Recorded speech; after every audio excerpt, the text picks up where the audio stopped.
Esta conferencia comenzará a Temas, grabarse. temas de regresión lo podríamos tocar en otra oportunidad, porque si lo metemos acá, probablemente se va a volver un poco más complicado y aburrido de lo que ya va a ser esta ponencia. Bien, esa clasificación es en realidad la que ustedes ya conocen, ya dominan, ya han escuchado, ya han visto un montón de veces. El tema de variable cualitativa y cuantitativa. Esta es una clasificación a priori muy utilizada desde el punto de vista de naturaleza de la variable. Ya saben que la cualitativa se clasifica pues en nominal y ordinal. No hay mucho que explicar en este sentido. Ordinal, su nombre lo dice, de un orden, ejemplo, primero, segundo, tercero, o leve, moderado, severo. Y nominal, pues simplemente no hay orden. Por ejemplo, estado civil, soltero, casado, viudo, divorciado, sexo, masculino, femenino. En el caso de cuantitativas, la clasificación involucra, una de las clasificaciones involucra discreta y continuo. Saben que continuo en realidad incluye el decimal y discreta es bastante puntual. Esta clasificación de la cuantitativa no la vamos a ver ahorita, probablemente sirva más cuando se vean temas de regresión lineal incluso o regresión de Poisson, dependiendo del tipo de cuantitativa, si es discreta o continua, sino que nos vamos a quedar con la siguiente, con esa clasificación que estamos viendo ahorita. Categóricas, nos vamos a quedar netamente con dicotómicas y politómicas. Su nombre lo dice también, dicotómicas, dos categorías, la clásica de sexo. Y politómicas, pues dos o más categorías, como por ejemplo estado civil, nivel de depresión, niveles de ansiedad, entre otras más. Y el tema de cuantitativas, pues vamos a quedarnos con el tema de cuantitativas que tienen distribución normal y cuantitativas que no tienen distribución normal. Ahora, muy probablemente esto ya lo han visto, el tema de normalidad, pero de todas maneras quiero que quede claro, igual antes de pasar a la siguiente diapositiva, que en realidad es la última. El tema de normalidad de una variable, de distribución normal de una variable, es bastante importante en realidad. Muchas veces, incluso en el análisis descriptivo univariado, se suele presentar algunas variables tipo edad, por ejemplo, siempre con su media y con su desviación estándar. Nada más. Muy pocos utilizan la mediana y el rango intercuartílico. Entonces, no sé si es que eso, en el caso de los que estén participando en esta charla, lo tengan claro, pero igual lo voy a mencionar. Tiene que quedar bastante puntual, tiene que quedar bastante claro en realidad de que las variables cuantitativas normales en el univariado se presentan como media y con desviación estándar, y las cuantitativas no normales se presentan como mediana y rango intercuartílico. No es que toda cuantitativa agarre y le presenta como media y desviación estándar, ese es un error bastante frecuente. Ahora, ¿cómo yo evalúo la normalidad? Hay varias maneras. Una, por ejemplo, es ver el skewness o el sesgo. Si es que es mayor a cero, si es que está sesgado a la derecha o en todo caso es sesgado a la izquierda, pues se dice que tiene un skewness positivo o negativo naturalmente. Lo ideal es de que tenga cero. Si tiene un valor diferente a cero, puede ser que sea no normal. Uno.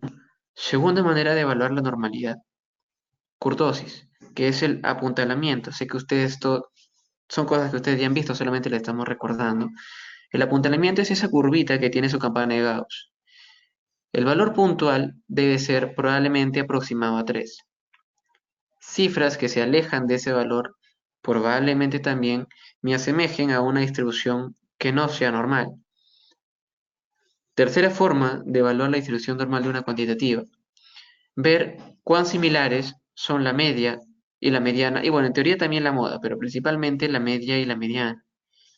Si es normal, en teoría deberían ser similares, o obviamente no hay que ser tampoco tan estrictos, no es que si la media me salió 2, la mediana también me debe salir 2. Podemos ser algo flexibles, pero deben ser relativamente similares. Si es que no lo son, también eso me aproxima a una distribución probablemente no normal. Tercero, cuarto, el teorema del límite central, que no lo vamos a tocar ahorita y estoy seguro que ustedes ya lo conocen. Eh, Quinto, existen pruebas estadísticas también para evaluar la normalidad de una variable. Probablemente ya las han escuchado algunas. Una es Shapiro-Wilk y otra es Kolmogorov. ¿Cómo funcionan? No es en realidad objetivo de esta clase, pero tener en cuenta de que ambas muy probablemente te salgan que tienen una distribución normal si es que tienes una gran cantidad de datos, 1000 datos, 2000 datos, 3000 datos. Esa es la razón por la cual siempre deben hablar no solamente el resultado de la prueba estadística, sino también lo que les menciono. El tema de media igual a mediana, el tema de kurtosis, el tema de Hughes. Y aparte hay gráficos, ustedes conocen los gráficos de los famosos histogramas, a ver si se asemeja a la curva de una distribución normal. Sirve también ver el diagrama de cajas y bigotes, que de repente en algún momento lo podemos hacer en un taller virtual de Stata, ¿por qué no? Lo podemos incluir.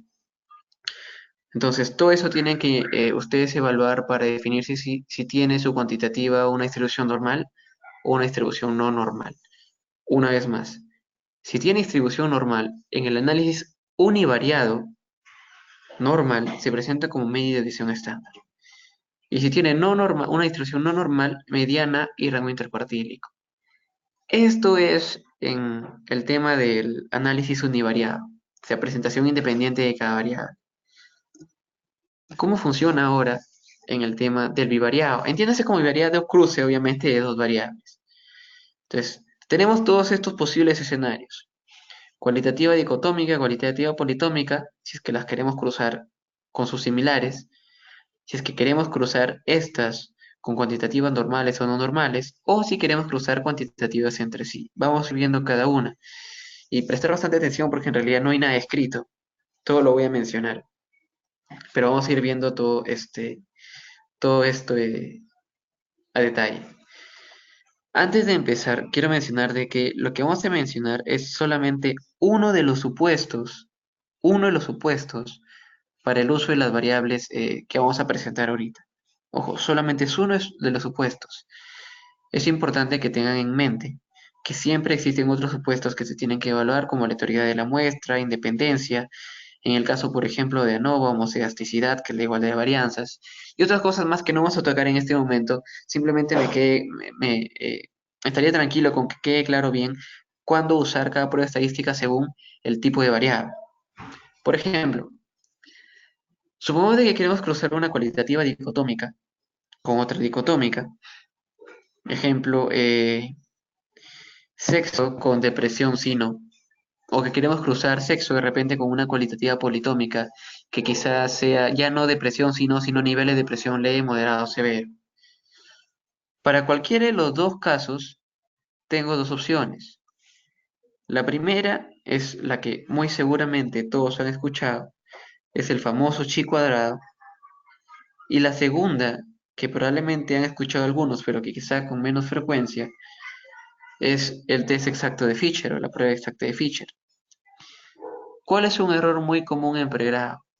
Ven variables cualitativas, sean las que sean, y de frente incluyen el uso del chi cuadrado para hacer el contraste de hipótesis entre dos categóricas. Eso no es correcto. ¿Qué es lo que pasa? Hasta donde yo sé, a los que vayan a usar SPSS, me parece que cuando haces el cruce de variables de 2 por 2, sí te lanza el feature, no solamente el cuadrado, sino también el feature. Pero cuando es una tabla de 3 por 2, una vez más, hasta donde yo sé, creo que ya no te lanzo el feature. Esto no sucede con el stata.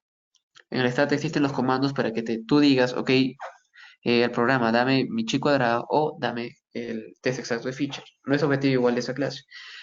Ahora, cuando yo uso, cuando yo uso una tabla de, cuando yo utilizo un test exacto de feature, un test exacto o un chi cuadrado, vamos a ver si podemos aprovechar un poco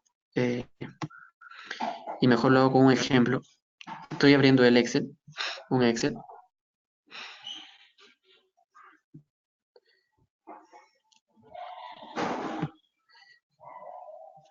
Bien, supongamos de que tengo una variable que sea sexo,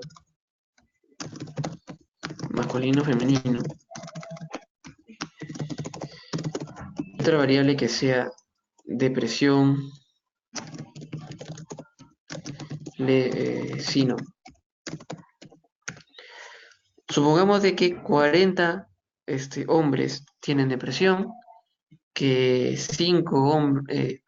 que 90 hombres no lo tienen, que 120 mujeres tienen depresión y 30 mujeres no lo tienen. Ojo, estamos trabajando netamente, netamente con frecuencias. No estamos trabajando con porcentajes, por si acaso. Los porcentajes ya los pueden calcular ustedes. Simplemente me interesa que se entienda que para la determinación del test exacto de Fisher o de chi cuadrado se utilizan las frecuencias. Ahora, idealmente, lo que se debería usar en realidad son los valores esperados, donde entran aquí a tallar el tema de marginales. Pero eso una vez más lo podremos probablemente explotar más usando el STAT en un taller de STAT. Vámonos quedando a priori solamente con el tema de frecuencias que tenemos acá. Chi cuadrado se utiliza, o perdón, Fisher se utiliza cuando al menos el 20% de tus valores de la tabla son menores o igual a 5. Repito una vez más. Fisher se utiliza cuando al menos el 20% del total de valores de tu tabla es menor o igual a 5. Caso contrario, se utiliza chi cuadrado. Vamos a hacerlo con un ejemplo. El total de valores que yo tengo acá en mi tabla son 4. Son 4 valores. 1, 2, 3 y 4. 20% del total de valores es 0.8. Entonces, repito una vez más. Fisher se utiliza cuando al menos el 20% del total de mis valores es menor o igual a 5. Entonces, tengo 4 valores. El 20% de eso es 8, 0.8, perdón. Naturalmente yo no puedo tener 0.8 valores, solamente tengo 0, 1, 2, 3 o 4. Entonces, como no puedo trabajar con decimales, trabajo con 1. Un valor, o dicho de otra manera, una celda si es que lo quieren entender mejor. Entonces, si es que al menos tengo un dato, un valor, una frecuencia en mi tabla que sea menor o igual a 5, utilizo Fisher. Examino mi tabla. 40 no es menor o igual a 5. 90 no es menor o igual a 5. 30 no es menor o igual a 5. Y 120 obviamente tampoco. Conclusión, para este caso, debería utilizar chi cuadrado. Supongamos ahora de que ya no sea 30 acá mi valor, sino que sea 3. Misma situación, sigo teniendo 4 valores en mi tabla. El 20% de esos 4 sigue siendo 0.8. Lo tengo que aproximar de todas maneras a la unidad, tengo que redondearlo. Un valor, una vez más. Utilizo Fisher si es que al menos un valor o una celda de toda mi tabla es menor o igual a 5. En este caso, sí tengo 1, 3. Aquí, en este nuevo ejemplo, ya no aplicaría chi cuadrado, sino Fisher. Otro ejemplo ahora, vamos a hacer un cruce entre dicotómica y una politómica, que sea estado civil, soltero, casado, viudo, divorciado, e igual depresión. Supongamos de que, por si acaso son ejemplos netamente hipotéticos y prácticos, supongamos de que los solteros, 0 personas tengan depresión y 60 no la tengan. Supongamos que dentro de los casados, 85 personas tengan depresión y 10 no la tengan. Que en los viudos 40 personas tengan depresión y 10 también no la tengan. Y en el caso de divorciados, 6 personas tengan depresión y 52 no la tengan. Lo que yo tengo ahora ya no es una tabla de 2x2, sino es una tabla de 4x2. Hago el mismo ejercicio anterior. Total de valores, ahora son 8. ¿Cuánto es el 20% del total de valores? 1.6. Mencionamos que yo no tengo 1.6 datos. No puedo trabajar con 1.6 datos. Entonces tendrían que ser 2 valores. O 2 celdas, una vez más si es que así lo quieren llamar. Recuerden que si es que al menos el 20% del total de mis valores era menor o igual a 5, utilizaba feature. Dicho de otra manera, si es que tuviese al menos dos valores de los 8 con un valor menor o igual a 5, utilizo feature. Solo tengo uno, que es el 0. Entonces, dado que no alcanzo esos dos, utilizaría chico cuadrado. Pero supongamos de que aquí ya no fuese 6, sino de que fuese 2. Ya tengo dos valores. Como feature me dice al menos dos valores, entonces esa es la prueba que debería utilizar. Entonces, este es solamente un juego con el tema de frecuencias. La manera ideal es evaluar o calcular los valores esperados, y la aplicación es la misma. Ya no sería el 20% del total de valores per se, sino si al menos el 20% del total de valores esperados es menor o igual a 5, utilizo feature. Eso lo podremos ver en otro momento con estándar. Bien, es importante que tengan bien en cuenta cuándo utilizar feature y cuándo utilizar chi cuadrado porque no, realmente no son intercambiables. Puede ser de que apliques de manera errónea un chi cuadrado y te salga quizá un P, a pesar de que los valores P no son condiciones sine qua non por si acaso, pero de que te salga un P de 0.06 y utilizando feature, que era la prueba correcta, te salió un P igual a 0.04. Si bien es cierto, no debemos eh, encerrarnos en el tema del valor P, igual hay un poco de diferencia entre en la primera, que no estoy rechazando la hipótesis nula, y la segunda, en que sí la estoy rechazando. Bien, eso es netamente con el tema de cualitativa. Sea el cruce que sea, dicotómicas, politómicas, eh, no interesa mucho. Interesa el tema de valores. Bien, continuando.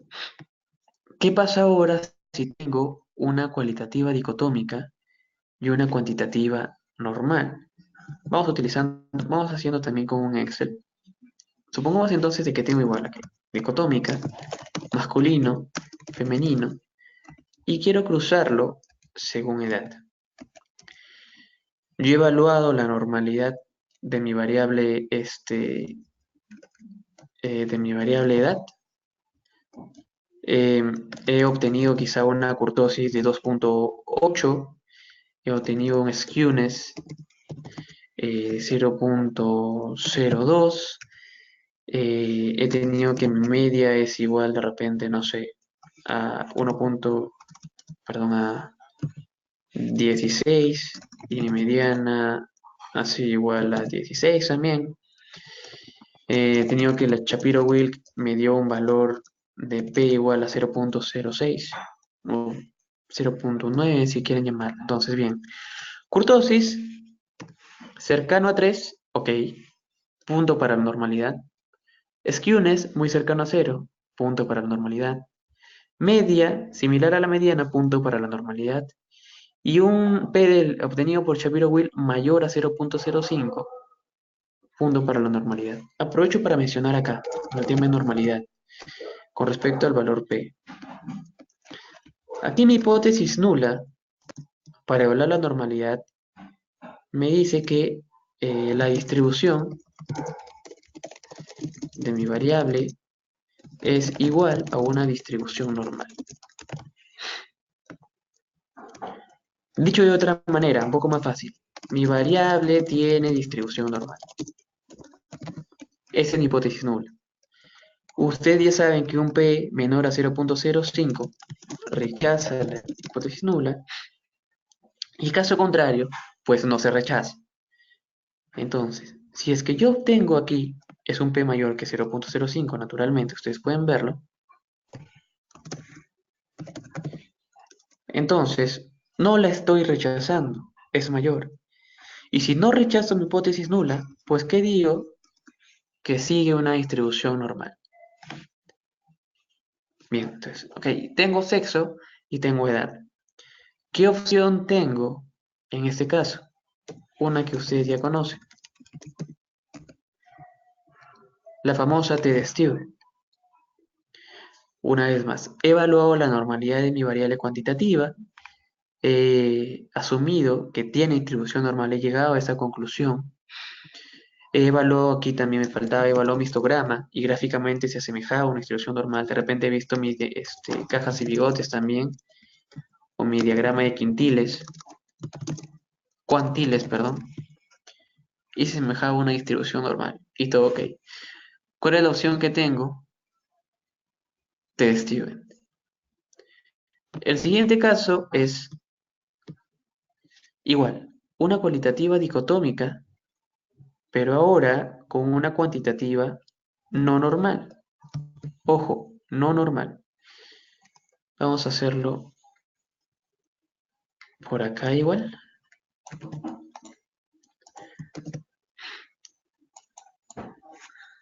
Bien, supongamos entonces de que sigue siendo en realidad con mi variable edad, sigue siendo con la variable edad, pero yo la he evaluado y de acuerdo a mis datos en este estudio que he realizado, pues me he dado cuenta de que la kurtosis salió igual a 1.2, un skewness o sesgo igual a 2, una media de 16.5 y una mediana de 12.5 y un Shapiro Wheel de 0.001. 0.001. La kurtosis no se está asemejando a 3, entonces punto para la no normalidad. El skewness no se acerca a 0, entonces punto para la no normalidad. La media y la mediana no son tan similares, punto para la no normalidad. Y un Shapiro Wheel menor a 0.05, rechazo mi hipótesis nula, es decir, mi variable no tiene distribución normal. Otro punto para la no normalidad. He evaluado mi histograma y ya no sirve una campana de Gauss, sino otra distribución. He evaluado mis cajas y bigotes y no es simétrico. Y mi diagrama de quintiles que no sigue una relación lineal puntual. Ya no es normal. Sigo teniendo igual una cualitativa dicotómica. Sigue siendo sexo. La opción que ahora tengo se llama U de Mann-Whitney.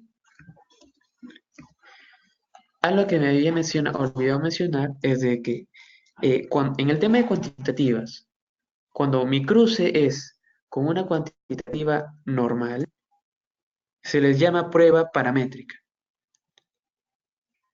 Cuando es el cruce con una no normal, es una prueba no paramétrica.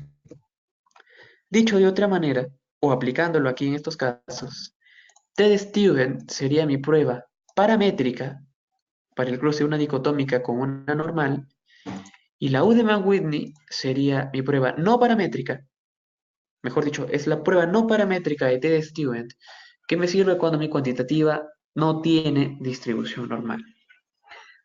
Aparte hay T-de-Stuyvesant para grupos pareados o para muestras pareadas, y la U de Mann-Whitney para grupos pareados que en realidad se llama suma de rangos de Wilcoxon, que no lo vamos a tocar ahorita, de todas maneras. Bien, ya tuve mis dos primeros escenarios. ¿Qué pasa ahora si es que tengo una cualitativa politómica con una cuantitativa normal? Supongamos entonces que ahora yo quiero cruzar ya no sexo, sino una politómica. Regresamos a la que teníamos, que sea estado civil, eh, soltero, casado y viudo divorciado en una sola categoría. Y no la vamos a cruzar con edad, sino de repente puntaje de empatía, según la escala de Jefferson. Supongamos de que vamos a querer que sea así. No tengo que evaluar si es politómico o dicotómica, porque eso se ve a priori. Puntaje. Bien. Supongamos entonces, mismo procedimiento, que evaluamos la kurtosis y me sale 2.92, un skewness de 0.09, una media de 19.2, una mediana de 19.8, un Shapiro Wheel de 0.07. Entonces, una kurtosis que está cercana a 3 probablemente sea normal. Un skewness que si bien no es cero, pero se acerca a cero, solamente tiene el segundo decimal diferente, probablemente se acerque también a una distribución normal. Una media y una mediana, sin ser tan estrictos, relativamente parecidos. Y un Shapiro-Wilk, un resultado P que hace que no rechace la hipótesis nula, o sea que muy probablemente tenga distribución normal. Evalúo mi gráfico histograma, me sigue una campana de Gauss, mis cajas y bigotes es simétrico, y mi diagrama de cuantiles igual sigue una relación lineal probablemente. ¿Ok? En este caso el puntaje tiene una distribución normal. ¿Qué prueba utilizo acá? Una que seguramente también he escuchado. No. Ahora, en ese punto sí tengo que mencionar de que, ojo, como mencionaba hace unos momentos, el tema de tipo de variable es solamente uno de los supuestos. Hay otro supuesto más, que probablemente sea incluso un poco más importante, que es el tema de igualdad de varianzas, o llamado también homocedasticidad. Tiene que haber la varianza entre los grupos tiene que ser muy similar para poder hacer una comparación de manera coherente. Caso contrario, esta prueba paramétrica ANOVA quizá no sea la mejor opción, si no tendríamos que optar por una prueba no paramétrica. Una vez más, el tema de homocedasticidad lo podríamos ver en la práctica en otro momento.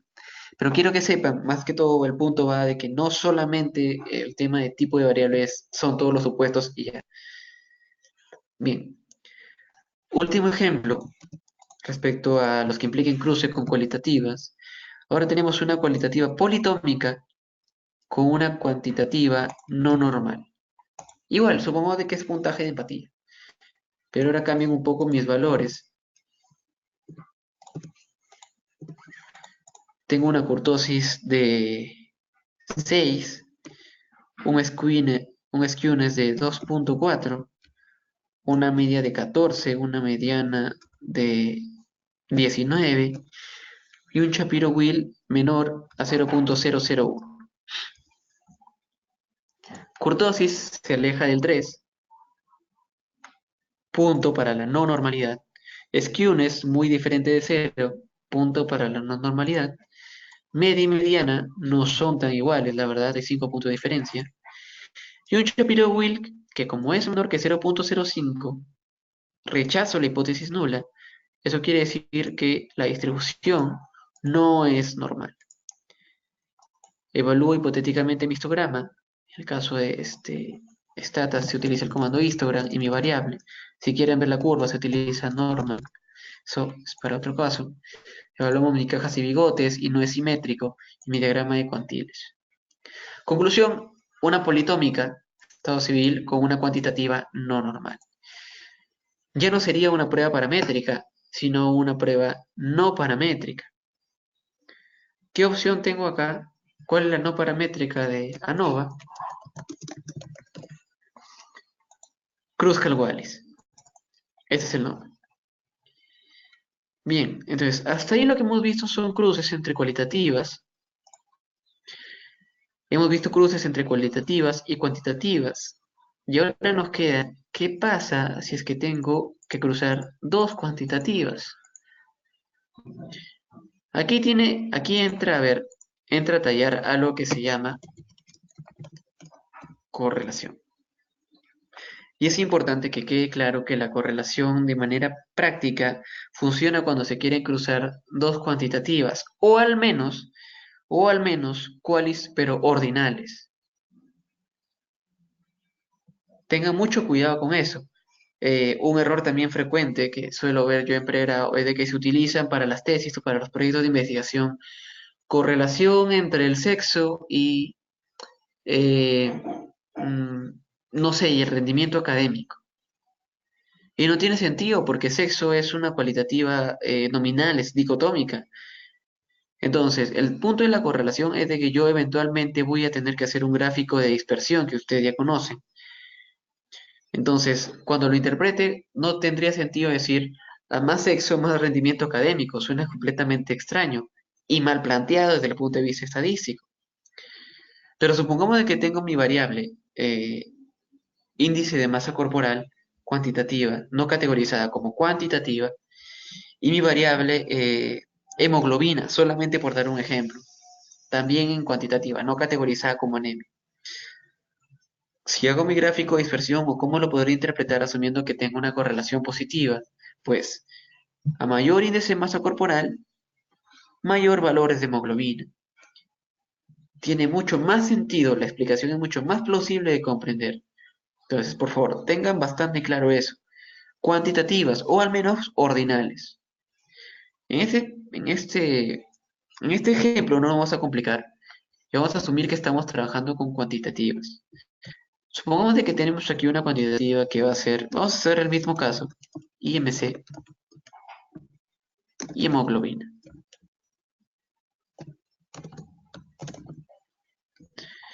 Bien, ambos, ojo, tomados como cuantitativas. Yo quiero hacer una correlación, es decir, ver cómo se comporta una variable si asciende o asciende en relación a la otra. Ojo, tengan mucho cuidado. Correlación no es causalidad. Correlación no implica causalidad, por favor, tengan mucho cuidado con eso. Bien, asumamos de que en el caso de las constantes que estamos evaluando acá, índice de masa corporal tenga una kurtosis de 2,85, 86, bueno, hemoglobina de 2,9 y MC un skewness de 0,05 y hemoglobina un skewness de 0,1. IMC tiene una media de 16, de 19,23 y una mediana de 20. Hemoglobina una media de, no sé, 12 y una mediana de 11,5. Y ya. El Shapiro-Wilk en este caso me sale, eh, supongo de que me sale 0,04 y hemoglobina me sale 0,98. Bien, recordemos esto. Ahora, kurtosis muy cercanas a 3, punto para la normalidad en ambos casos. Skewness muy cercanos a 0, punto para la normalidad en ambos casos. Tanto IMC como hemoglobina tienen medias y medianas muy cercanas, muy parecidas, punto para la normalidad. En el caso de hemoglobina, tiene un P mayor a 0,05, entonces no rechazo la hipótesis nula, ergo tiene distribución normal. Pero ¿qué pasa acá? Aquí sí tengo un P menor a 0,05. Rechazaría la hipótesis nula y digo que no tiene distribución normal. Ahí es la importancia de evaluar todo el contexto. Supongamos de que yo tengo, o mi base de datos tiene 4.800 datos, 4.800 observaciones. Como lo había mencionado hace unos momentos, mi n es más grande, entonces es muy probable que el resultado de mi Shapiro-Wilk me salga significativo, o sea, menor a 0,01. Ahí está la importancia de no solamente limitarme con el valor de la prueba estadística. Ok, aquí me está diciendo que es 0,04, pero todo el resto me está asemejando a una distribución normal. De repente he evaluado también mi histograma, he evaluado mi diagrama de cajas y bigotes, he evaluado mi gráfico de cuantiles y sigue una distribución normal. Entonces, a pesar de que no tenga un Shapiro-Wilk deseado, igual asumo a criterio que tiene distribución normal. Nuevamente, está la importancia de evaluar todo en contexto, todo en bloque, no solamente se quede en común. Entonces, ambas tienen distribución normal. Y por estadística, que vendría a ser la paramétrica, Pearson. Vamos a ver ahora un caso en el que, el mismo caso, bueno, vamos a cambiar un poco de variables para plantear otro ejemplo. Supongamos de que aquí tenemos sueldo y acá depresión, pero como puntaje. Queremos quedarnos como puntaje. Supongamos de que aquí ya los valores cambiaron. que en el caso de puntaje de presión, vamos a asumir, solamente de manera hipotética, que se quedó con esos valores, que va a uno normal, pero ahora que en el caso de sueldo tiene una cortosis de 1, tiene un squeeze de 2, una media de 4.500 y la mediana de 3.800. Entonces, más el Shapiro-Wilk que me resulta igual, yo ya con esto asumo que no tiene distribución normal.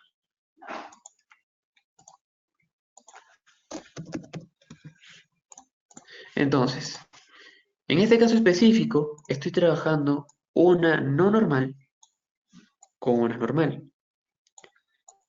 Tengo que optar ahora por una prueba no paramétrica. Y la no paramétrica de Pearson es Spearman.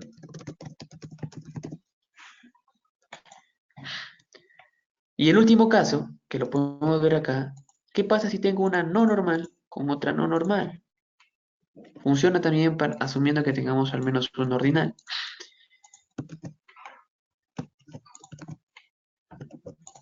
Bien, supongamos ahora que mi mismo puntaje de presión, ahora el Shapiro-Wilk me salió 0.001, la media me salió 8, una kurtosis de 6 y un spin de 1.8. Ok, tampoco tiene distribución normal. Lo he comparado con mis gráficos de histograma y todo lo demás. No normal con no normal sigue igual Spearman.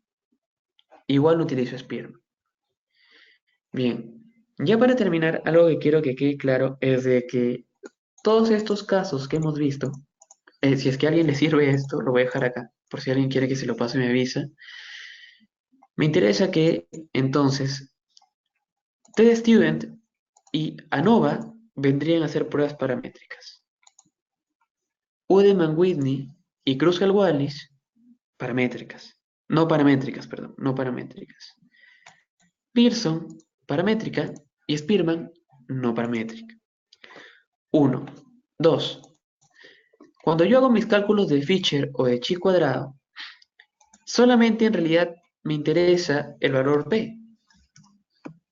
También te va a lanzar un valor de chi cuadrado, por ejemplo, que sí me permitiría ver evaluándolo si es que voy a rechazar la hipótesis nula, me asemeja un valor P.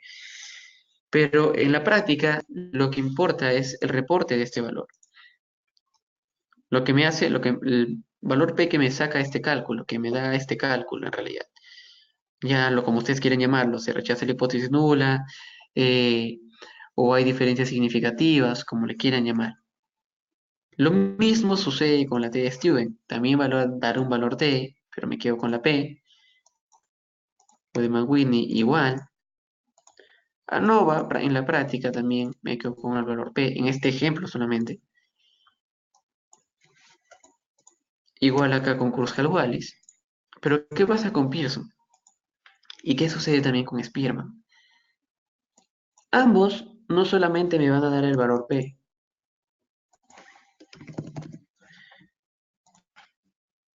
Aparte del valor P, me van a dar también una constante. Coeficiente de Pearson, algunos lo llaman, otros lo llaman Rho de Pearson incluso. Lo mismo con Spearman. Coeficiente de Spearman o Rho de Spearman. Entonces, el valor P solamente me va a decir si es que es significativo o no. Si rechazo o no rechazo mi hipótesis nula. Nada más. En cambio, los valores de Pearson y de Spearman van de -1 a +1.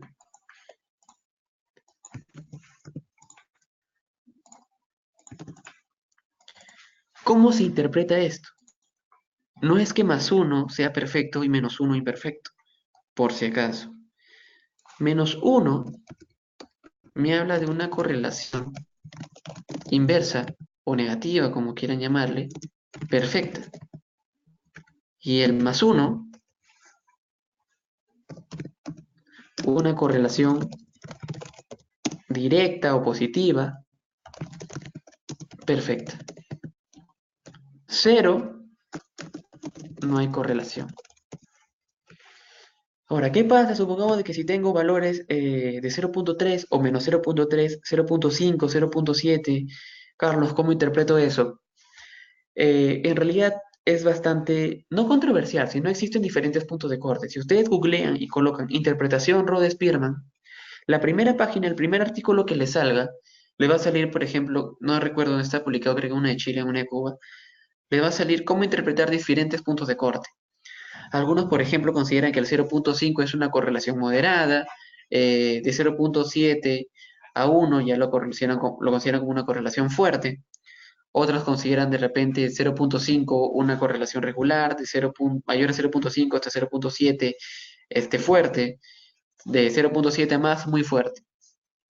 Entonces, ya depende del criterio que ustedes utilicen en realidad. Es bastante variable. Pero siempre reporten los dos. ¿Por qué? Porque ¿qué pasa si yo tengo un P súper significativo? De repente tuve un P igual a 0.00001, pero mi valor de Pearson me salió 0.02. Ok, es significativo, eso solamente me está diciendo que mis resultados han sido, no son obtenidos al azar, pero me salió un Pearson cercano a nulo, o sea, prácticamente no habría correlación. Entonces, ¿qué sentido tiene reportarlo o, en su defecto, interpretarlo como si hubiese una correlación positiva? Lo mismo puede pasar en el otro caso. ¿Qué pasa si tengo un P igual a 0.07 y un coeficiente de Pearson igual a 0.9? En teoría me estaría saliendo no significativo, pero me está saliendo una correlación positiva bastante fuerte.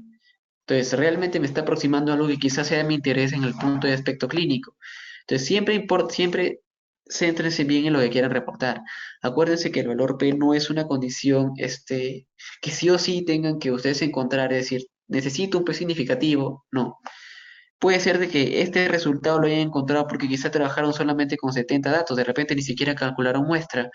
De repente si obtuvieron una muestra, si sacaran una muestra representativa o de repente estuvieran trabajando con un buen cálculo de potencia, este P se redujera y ya es 0.02 de repente. Entonces siempre exploren por qué, siempre vean con qué valor quedarse. Es bastante importante eso. No solamente se limiten a un solo dato, desde la evaluación de la normalidad de la cuantitativa hasta el proceso de interpretación. Bien, ya con eso probablemente estaríamos quedando una vez más. Esto solamente incluye dentro de mi análisis descriptivo. ¿A qué me refiero con esto? Para que ustedes, cuando ustedes hagan sus gráficos, por ejemplo, quizás, sus tablas, perdón, supongamos que esta es mi tabla 1, características generales de la población. Aquí voy a colocar mis variables, y de repente aquí tengo eh, depresión. Supongamos de que tengo aquí depresión.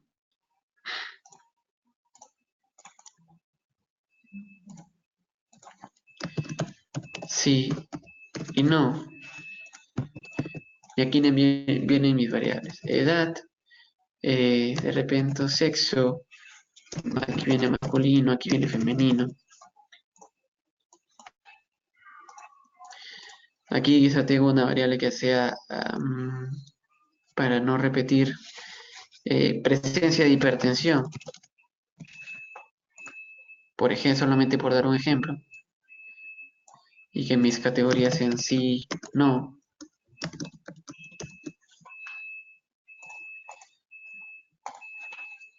Supongo de que aquí tenga, no sé, ahora estado civil y que quiera trabajar con las que ya hemos visto, soltero, casado, viudo, divorciado. Entonces, esto me va a servir para que no solamente me limite yo a presentar mis famosos N porcentajes, y ya, y que solamente ponga de repente cuántos hombres, 40 hombres, 49 hombres, que representó el 37%. Y de mujeres, de repente por acá 13 o 12, que representó el 12.5. O sea, me sirve para no solamente quedarme con eso, sino para agregar aquí una columna más que sea mi valor P. Entonces, ya de repente yo aquí he calculado mi valor P y me salió que sale 0.02. Aquí en hipertensión 0.03, en estado civil 0.075, en edad 0.0 menor a 0.001. Este es un buen gráfico descriptivo. Esta es una buena tabla descriptiva y probablemente esté dentro de un buen estudio descriptivo. O sea, realmente me aporta por lo menos si hay diferencias significativas entre mis variables. Igual acá, en esta edad, obviamente ya no presentaría yo con n porcentaje, sino probablemente con la media y la desviación estándar. Supongo que sea más, menos 2 y que aquí sea 15.2 más menos 2, más menos 1, algo así. Y al final de eso, no se olviden siempre en las tablas, siempre debo agregar los llamados. Aquí, por ejemplo, lo que me significa un asterisco, aquí he usado tstudent, lo que me significaría dos asteriscos en este caso. Supongo que aquí utilicé chi cuadrado para los dos casos. De repente aquí ya tengo que utilizar otro llamado porque utilicé feature y así. Y este es un buen ejemplo de tabla 1, o tabla 2 de repente, dependiendo de en qué consiste su estudio. Siempre agregando un valor P para que por lo menos aporte un poco más. Ir un poco más allá de todo este tema en realidad ya vendría a ser hablar de temas de regresión, que me permite ver de manera un poco más puntual si existe alguna asociación entre mis variables, mi variable independiente y mi variable independiente y dependiente, o de repente hablar de predicciones. Entonces, hay varios modelos de regresión también, dependiendo qué tipo sea tu variable dependiente, si es dicotómica, si es politómica, o de repente si es cuantitativa, si cuál es su distribución o su presentación de conteo o continua. Ya esos son otros temas que probablemente ya tengan que ver con un enfoque un poco más inferencial, un enfoque un poco más analítico, que ojo, no significa que yo ya no vaya a presentar mi tabla descriptiva, al contrario, yo siempre debería partir con un buen análisis descriptivo, por lo cual siempre deben tener esa base bien bastante detallada. Bien, cualquier duda, cualquier interrogante, no lo he colocado por acá. A ver, no sé si es que lo puedo agregar por acá